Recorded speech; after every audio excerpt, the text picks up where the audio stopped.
In the rolling hills of southern Ohio lies one of the great enigmas of ancient North America, an earthwork so vast and deliberate that its full shape can only be understood from the sky. A colossal serpent, more than 1,300 feet long, stretches across a ridge above a sweeping river valley. Its body coils with mathematical precision. Its tail spirals in a perfect loop.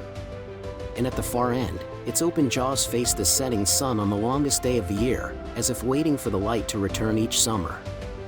This is Serpent Mound, an ancient monument whose purpose, builders, and cosmic meaning continue to inspire awe. It is older than the nations that govern the land around it. Older than the history books that struggled to explain it. And older than the first Europeans who stumbled into the Ohio Valley and marveled at a serpent carved into the earth itself. Today, we journey into its story, a story of ancient cosmology, cultural memory, scientific revelation, and the fragile fight to preserve the past. A story that stretches from prehistoric America, to the battlefields of the Civil War, to the cutting-edge astronomy labs of the modern world. A story that reminds us the land remembers more than we think. More than 1,000 years ago, perhaps even much earlier, indigenous peoples of the Ohio Valley shaped this limestone ridge into a symbol of extraordinary ceremonial power. Its origin remains debated. Some scholars point to the Indigenous culture, who built burial mounds in the region between 800 BCE and 100 CE. They argue the serpent's sophisticated shape echoes Indigenous geometry. But recent radiocarbon sampling suggests another possibility, that the four ancient culture, active around 1070 CE, may have reshaped or rebuilt the serpent during a moment of rare cosmic significance. That date coincides with a major lunar standstill, a cycle lasting 18.6 years in which the moon reaches its extreme northern and southern rising points. For cultures tracking the heavens, such an event would not go unnoticed.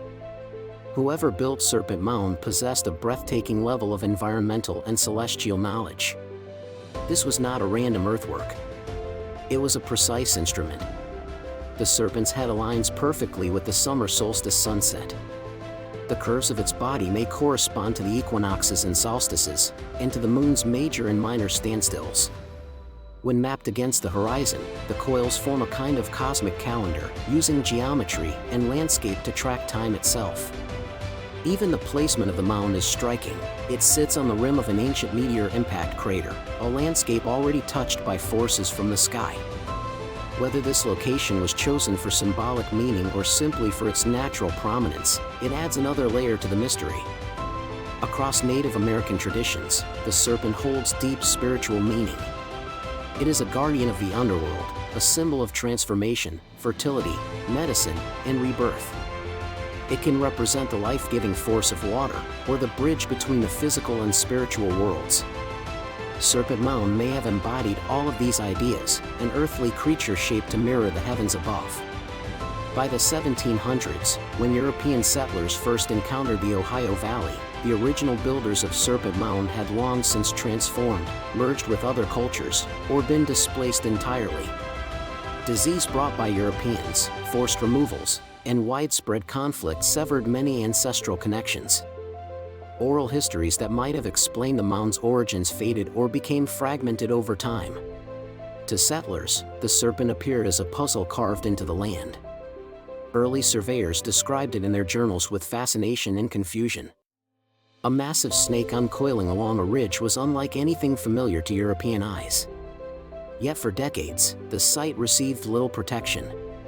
It sat quietly on its hilltop, weathered by rain, threatened by agriculture, and almost entirely overlooked. In the 1800s, as the United States expanded westward, a destructive myth began to circulate, the belief that indigenous peoples were not responsible for the monumental earthworks of the Midwest. This false idea, known as the mound builder myth, took root in popular culture and even among some early scholars. It was a myth that robbed native peoples of their architectural achievements and opened the door to widespread destruction. Treasure hunters dug into mounds in search of relics that aligned with their imagined histories. Farmers leveled earthworks for planting. Pseudoscientists proposed elaborate theories claiming that Vikings, Israelites, or a lost white civilization had constructed the mounds. Serpent Mound became a battleground between fact and fantasy. Some early maps recorded its form, but interpretations were clouded by prejudice and misinformation. Instead of listening to indigenous knowledge keepers, researchers projected their own myths onto the earthwork. Many sites across the Midwest were destroyed entirely. Serpent Mound survived, but only barely. Then came the Civil War. Between 1861 and 1865, Ohio, like much of America, was torn apart. Soldiers marched across its fields. Families split along political lines. The identity of the nation itself hung in the balance. Amid this chaos, a few archaeologists and surveyors recognized that the ancient earthworks of the region were disappearing. War, industry, and agricultural expansion threatened to erase thousands of years of indigenous history. As America fought over its future, Serpent Mound stood as a silent witness to a much older past. A reminder that civilizations rise and fall, but the earth remembers. Its presence on the landscape hinted at cultural knowledge deeper than the divisions of the moment. And as the 19th century unfolded, awareness of the mound's importance grew. Scholars began to see it not as a curiosity, but as a national treasure that required protection. In the 1880s, the fate of Serpent Mound changed forever thanks to one man, Frederick Ward Putnam of Harvard's Peabody Museum. Putnam visited the site, surveyed it carefully, and immediately understood the danger. Decades of weathering and human activity had begun to erode the serpent's form. Without intervention, the mound could collapse into history. Putnam launched one of the earliest conservation campaigns in American archaeology. He traveled across the country raising funds, an ambitious effort in an era when archaeological preservation was barely considered important. He purchased the land surrounding Serpent Mound and initiated careful restoration work, stabilizing its curves and ensuring the earthwork would be protected for generations to come. By the turn of the century, Serpent Mound became one of the first archaeological preserves in the United States, a testament to what passion and foresight can accomplish. Without Putnam, the serpent might have been lost. For much of the 20th century, Serpent Mound was studied primarily from the ground. But as technology advanced, a new wave of interpretations emerged. Aerial photography revealed details invisible from the surface. Computer modeling allowed researchers to test celestial alignments with unprecedented precision. Astronomers like Bradley T. Lepper and Ray Hively found correlations between the serpent's curves and major astronomical events. The summer solstice sunset alignment proved undeniable.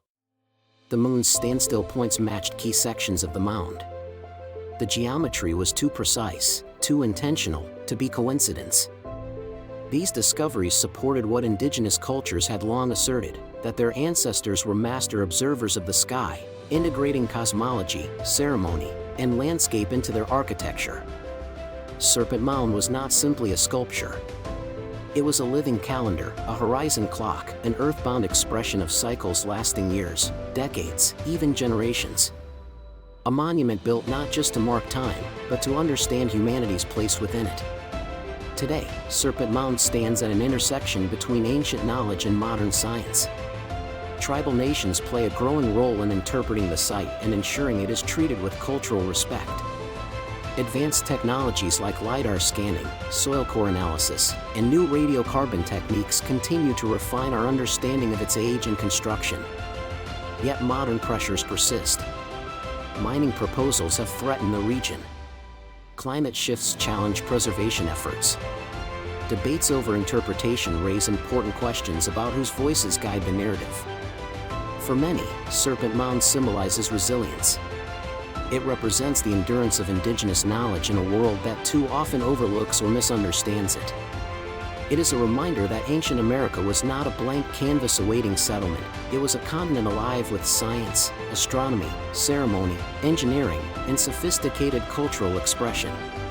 On the longest day of the year, when the sun dips toward the western horizon, its final rays fall directly across the serpent's head. For more than 1,000 summers, this moment has repeated. It is a cycle that transcends war, colonization, industrialization, and the shifting borders of nations. It is a moment that connects the living to those who came before. Serpent Mound endures. Not as a relic frozen in time, but as a compass, pointing us toward a deeper understanding of the land, the sky, and ourselves. It is a reminder that the ancient world still whispers beneath our feet, waiting for those who have the patience to listen. Serpent Mound does not simply measure time. It remembers it.